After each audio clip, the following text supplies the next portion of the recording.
হযরতে সাদ বিন আবি ওয়াক্কাসের গল্প শুনেছেন। আমি আপনাদেরকে বলেছি সাদ বিন আবি ওয়াক্কাস জান্নাতের সার্টিফিকেট পাইলেন কিভাবে। আমার নবীর ভালোবাসায় সাদ বলে, আম্মা আপনি তো আপনার বাড়ি থেকে বের করে দিতে চাচ্ছেন, আপনার বাড়ি নয় গো মা, আমার গোটা জগৎ যদি ছেড়ে যেতে হয় আমার নবীর দরবার ছাড়ব না।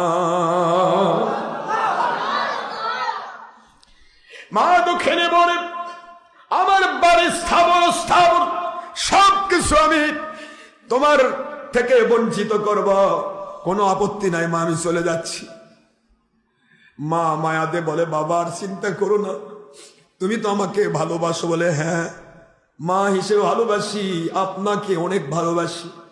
আমার ভালোবাসার কসম করে বলি রে সাদ, নবীর দরবার ছাড়বি, নয়তো বা আমাকে তুই মরা মুখ দেখবি। আমি খাবো না, অনশন করব না, খায়া মরে যাব, দেখি তুমি কোন দিকে ভালোবাসা দাও। সাদ বিন আবি ওয়াক্কাস কিছু বলে না, বেয়াদবি করে না। 3 দিন না খাওয়া মা সাদ বিন আবি ওয়াক্কাস নবীর দরবার ছাড়ে না। নবীর দরবার থেকে সে দেখে হযরতে সাদ বিন আবি ওয়াক্কাসের মা মরণাপন্ন, 3 দিন না খাওয়া। পুরা এলাকার মানুষ বলে, সাদ এত খারাপ, মুহাম্মদ সাল্লাল্লাহু আলাইহি ওয়াসাল্লামের ভালোবাসায় নিজের মাটাকে মেরে ফেলছে। সাদ বিন আবি ওয়াক্কাস সবার সামনে মায়ের কানের কাছে গিয়ে বলে, মা গো, তোমার ভালোবাসার নাম আমল, ওই ভালোবাসা কবুল হওয়ার ওসিলা আমার নবী প্রেমের নাম ঈমান। আমলের জন্য ঈমান কেমনে ছাড়বো গো মা, পারবো না।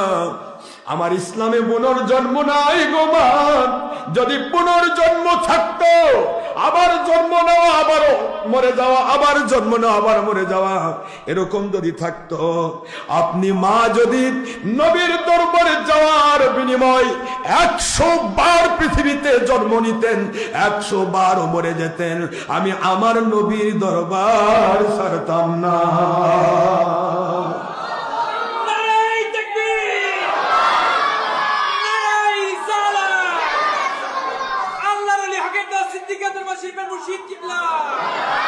মা দুঃখিনী বলে, বাবা বুঝতে পেরেছি তোমার নবী হলো তোমার সব, আমার কলিজার দরজা খুলে গেছে রে, খাবার দে, খাবার খাই। 3 দিন পরে মা খাবার খেয়ে সম্বিত ফিরে পায়। চলো বাবা যাই, যে নবী মানুষকে এমন পাগল বানায়, ওই নবীকে বাদ দিয়ে মরতে চাই না, চলো যাই নবীজির কাছে গিয়ে কলমা পড়ে মুসলমান হয়ে যায়।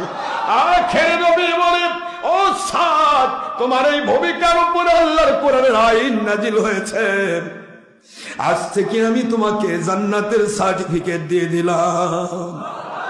জোরে বলতে হবে সুবহানাল্লাহ। এর নাম আন-নবিয়্যু আওলা বিল মুমিনিনা মিন আনফুসিহিম। নবী হচ্ছেন জীবনের চাইতে বেশি প্রিয় তার মুমিনদের কাছে। মুমিন যিনি হবেন বাবা, তার জান বের হতে পারে, নবী ছাড়তে পারে না। আর এখন নবীজির পক্ষে যে আলেম ওলামা ওলিয়া তাদেরকেও কোনোদিন ছাড়তে পারবে না, কারণ আল্লাহর হাবিবের বুখারী হাদিস, মান আতা আমিরি ফাকাদ আতানি ওয়া মান আতানি ফাকাদ আতা আল্লাহ, কামা ক্বালা আল্লাহু তাআলা ফি কালামিহিল মাজিদ ওয়া ফুরকানিল হামিদ ফি সূরাতিন নিসা, ওয়া মা ইউতির রাসূলা ফাকাদ আতা আল্লাহ।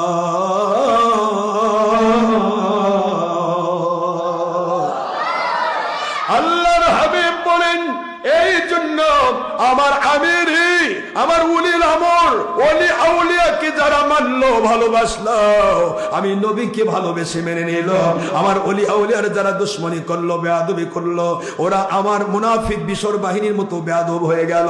আমার ওলি আউলিয়াকে যারা ভালোবাসলো, মেনে নিল, ওরা আমি নবীকে মেনে নিল, আমার নবীকে মেনে নিল, সে আমার আল্লাহকে মেনে নিল। সূরাতুন নিসার 80 নম্বর আয়াত তিনি তেলাওয়াত করে ফেললেন। দুনিয়ার মুসলমান বাবারা, তাওহীদ রিসালাত বেলায়াত আয়াত আতিউল্লাহ আল্লাহ ওয়া আতিউর রাসূল রিসালাতের রাসূল সাল্লাল্লাহু আলাইহি ওয়াসাল্লাম ওয়া উলিল আমরি মিনকুম বেলায়েতের আল্লাহর ওলি।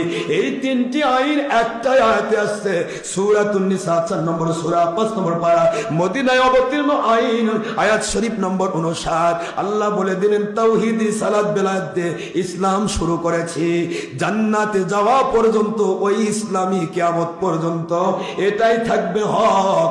বাতিল একদিকে 72, আরেকদিকে 1, একদিকে 72,000, আরেকদিকে 1,000, একদিকে 72 লাখ, আরেকদিকে 1 লাখ, একদিকে 72 কোটি, আরেকদিকে 1 কোটি, কিন্তু বিজয় হবে একের।